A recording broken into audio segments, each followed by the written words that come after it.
लोग कहते थे कि मेरा अपना शहर औरंगाबाद शिवसेना का गढ़ है, और ये बिल्कुल सही था, क्योंकि जितने विधायक, जितने एमएलए चुन के आते, ये शिवसेना के चुन के आते। मेरे अपने शहर औरंगाबाद में 20 साल से लगातार शिवसेना का सांसद, मेंबर ऑफ पार्लियामेंट लगातार 20 सालों से चुनकर आता था। हम वोट वालों ने वही इल्जाम लगाया जो आज की अपनी आपकी गलियों के अंदर आप लोगों को समझाने बुझाने का काम कर रहे हैं कि ये जो मजलिस आई है इससे सिर्फ वोट कटने वाला है, वो जीतेंगे नहीं, किसी को जिताने के लिए आए हैं, किसी को हराने के लिए आए हैं।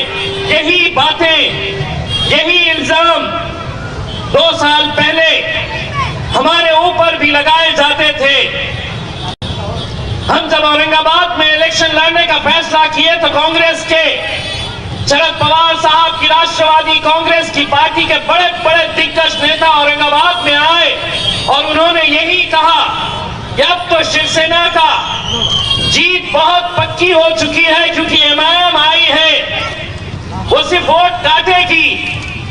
हमारी आवाम को हमने एक बात समझाए कि इतने सालों तक तुम वोट किसको देते थे, कौन जीत कर आता था?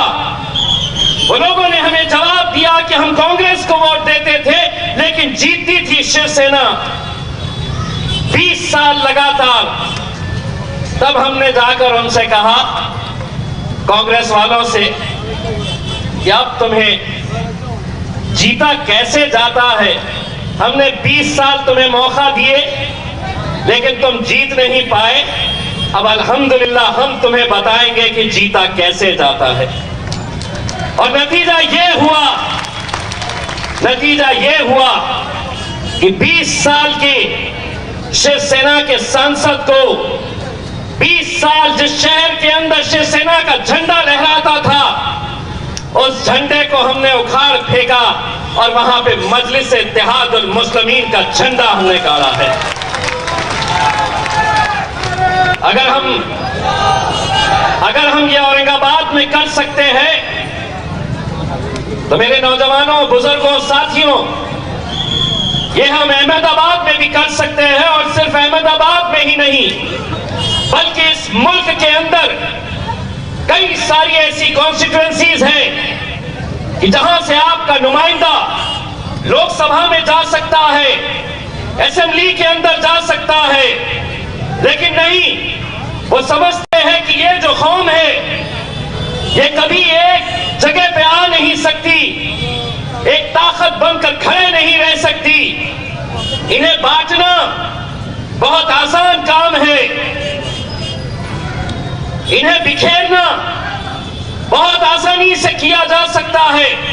और हकीकत है कि पिछले 20-25 सालों का इतिहास निकाल कर देखिए, गुजरात की आवाम को सोचना चाहिए कि क्या वजह है कि तुम्हारे इस राज्य से एक भी तुम्हारा नुमाइंदा, हमारा नुमाइंदा लोकसभा के अंदर नहीं है। क्यों नहीं है? कभी सोचा है? नहीं। हम तो सेक्युलरिज्म का ठेका लेके रखे हैं, हम कैसा देंगे मजलिस को? आज भी ऐसे जहन वाले लोग जब हमें मिलते हैं तो हम उनसे यह सवाल करना चाहते हैं, क्या हासिल किया इतने सालों के अंदर? क्या वजह है कि आज इन गरीब बस्तियां अगर किसी की है तो हमारी है। इन इलाकों के अंदर स्कूल नहीं मिलेंगे, पुलिस स्टेशन मिलेंगे। क्या वजह है कि हमारी बच्चियां आज तालीम हासिल करना चाहती है, लेकिन उन्हें तालीम से दूर रखा जा रहा है? कभी सोचिए इस बारे में, उन बच्चों के, छोटे छोटे बच्चों के मुस्तकबिल के बारे में सोचिए। बहुत आसान होता है, इलेक्शन में लोगों को खरीदा जाता है। ये सच्चाई है, ये हकीकत है हर शहर की, और खुसूसन हमारी बस्तियों की ये सच्चाई है। हमारे ही अपने लोग आएंगे, यहां पर धंधा किया जाता है इस कौम का,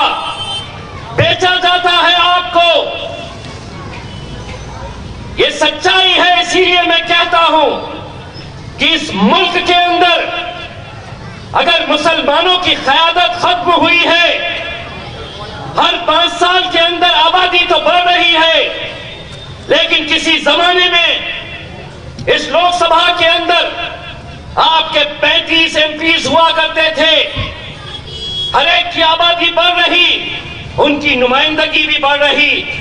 सिर्फ एक ऐसी ये कौम है, आबादी तो बढ़ रही, लेकिन विधानसभा के अंदर चाहे वो गुजरात हो, महाराष्ट्र हो, दिल्ली हो, उत्तर प्रदेश हो या लोकसभा हो, हर 5 साल के बाद आपकी नुमाइंदगी ये नौजवानों के अंदर खत्म होती जा रही है। और इसके लिए कौन जिम्मेदार है? कभी सोचिए। आप कहेंगे कि नहीं, इसके लिए कौन जिम्मेदार है? बात कड़वी है मेरे भाइयों, लेकिन सच्ची है।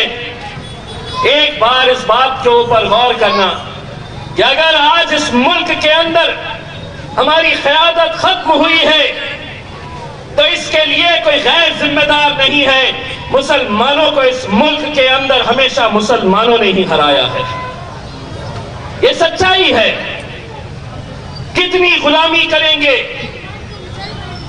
क्या ये समझते हैं कि ये तो जागीर है, ये रबर स्टैंप है, अगर हम लड़ेंगे नहीं तो जीतेंगे कैसे? आज अगर इस मुल्क के अंदर कांग्रेस लड़ सकती है, भारतीय जनता पार्टी लड़ सकती है, शिवसेना लड़ सकती है, समाजवादी पार्टी लड़ सकती है, सारी तकलीफ मजलिस से क्यों है? क्यों है मजलिस से इतनी तकलीफ? क्या हम अपनी क़यादत नहीं खड़े करना चाहेंगे? क्या हमारी आवाज ऐवानों तक नहीं पहुंचना चाहिए? क्या हमारी माएं और बहनों को अपने बच्चों के मुस्तकबिल के बारे में नहीं सोचना है? लेकिन नहीं, अभी एक दिन बचा है। कल 5 बजे ये सभा खत्म हो जाएगी। हम मेहमान बन के आए हैं आपके बीच। हम आपको खुदाफिज कह के अपने अपने घर, अपने अपने राज्य चले जाएंगे। लेकिन ये जिम्मेदारी आपकी है, क्योंकि कल 5 बजे और इलेक्शन के दिन तक कैसे कैसे खेल खेले जाने वाले हैं। आज ही हमने जब यहां के बहुत सारे पत्रकारों से, सियासतदानों से बात की, तो ये बात समझ में आई कि भारतीय जनता पार्टी ये चाहती है कि जहां पर हम कमजोर हैं वहां पर कांग्रेस जीत जाए। कांग्रेस ने यह तय किया है कि जहां पर हम जीत नहीं सकते वहां पर भारतीय जनता पार्टी जीत जाए। दोनों की आपस में साठगांठ है। दोनों की मंशा यही है कि हमने जीतना नहीं चाहिए, इसीलिए हमको पूरी दबाने की कोशिश की जा रही है। लेकिन एक बात भारतीय जनता पार्टी और कांग्रेस के तमाम नेताओं को मैं बताना चाहता हूं, मजलिस की फितरत में कुछ ऐसी लचक है, तुम जितना उसे दबाओगे इंशाअल्लाह वो उतनी ही उभर कर आएगी। अभी अभी मोहतरमा पत्रकार साहिबा ने मुझसे कहा कि एक संगठन लगता है जीतने के लिए। हाँ, हम मानते हैं, लेकिन हमने महज 1 महीना पहले फैसला किया कि हम गुजरात आएंगे और हम लड़ेंगे। इसलिए लड़ेंगे कि हर रोज हम गुजरात के नौजवानों को हैदराबाद के दारुस्सलाम के अंदर देखते और वो यही इल्तिजा करते। कितने उलमाए किराम वहां पर पहुंचते और यही इसरार करते कि आप गुजरात आइए। असद साहब ने कहा कि इम्तियाज तुम जाओ और जाकर देखो गुजरात के अंदर क्या हाल है, कैसा माहौल है। महज 20-25 दिन पहले हम यहां पर आए, पहली मर्तबा गुजरात के अंदर कदम रखा। मैं और वारिस पठान नौजवानों से मिले, बुजुर्गों से मिले। सबसे मिलने के बाद उस रात असद साहब को मैंने फोन करके ये कहा कि असद भाई, आपके प्रोग्राम कहीं पर भी होंगे, अब एक बात तय है कि कुछ दिन तो गुजरात में गुजारना है इंशाअल्लाह। यह आपकी मोहब्बत है मेरे भाइयों, जिसकी वजह से हम यहां पर आए हैं। जीत और हार लगी रहेगी, कोई जीतेगा कोई हारेगा, लेकिन क्या यह आप लोगों की जिम्मेदारी नहीं है?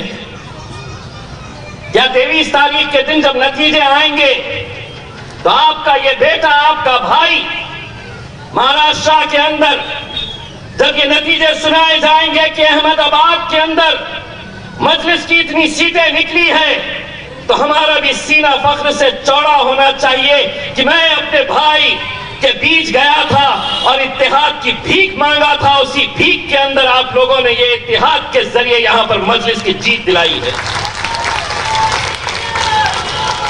क्या ये सच्चाई नहीं है कि आज ऐवान के अंदर, आज पार्लियामेंट के अंदर जब आप असदुद्दीन अवैसी साहब को देखते हैं, क्या कभी ये एहसास नहीं होता है कि 550 का ये ऐवान है, 550 एमपीज वहां पर बैठते हैं, लेकिन ट्रिपल तलाक का मुद्दा हो तो उम्मीद यह की जाती है कि असद साहब क्या कह रहे हैं।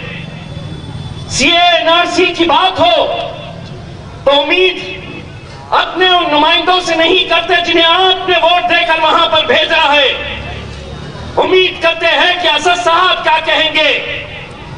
सारी दुनिया ने देखा असद साहब ने जब उस दिन सीए एनआरसी का बिल लाया गया, तब उन्होंने सामने नरेंद्र मोदी साहब बैठे, अमित शाह साहब सामने बैठे, असदुद्दीन अवैसी साहब खड़े रहते हैं और आंखों में आंखें डालकर वो बिल की क्या हैसियत है खाड़ के फेंकते हैं और उनके मुंह पर फेंक मारते हैं।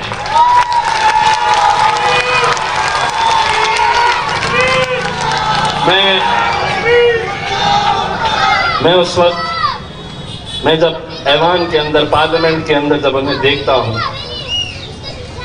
मेरे मन में एक सवाल आता है कि आखिर एक शख्स को जो शेरवानी पहना हुआ, जिसके सर पे नमाज की टोपी है, दाढ़ी है, आखिर उसे इतनी हिम्मत कहां से मिलती है कि 550 के ऐवान के अंदर वो खड़े रह के इतनी हिम्मत के साथ भारतीय जनता पार्टी के बड़े बड़े दिग्गज नेताओं के साथ आंखों में आंखें डालकर वो अगर ये सवाल करता है, तो मेरे मन में यकीनन ये सवाल उठता है कि ये हिम्मत कहाँ से मिलती है। जब मैं अहमदाबाद आता हूँ तब मुझे इसका जवाब मिलता है, ये हिम्मत उन्हें यहाँ से मिलती है। ये हिम्मत यहाँ से मिलती है।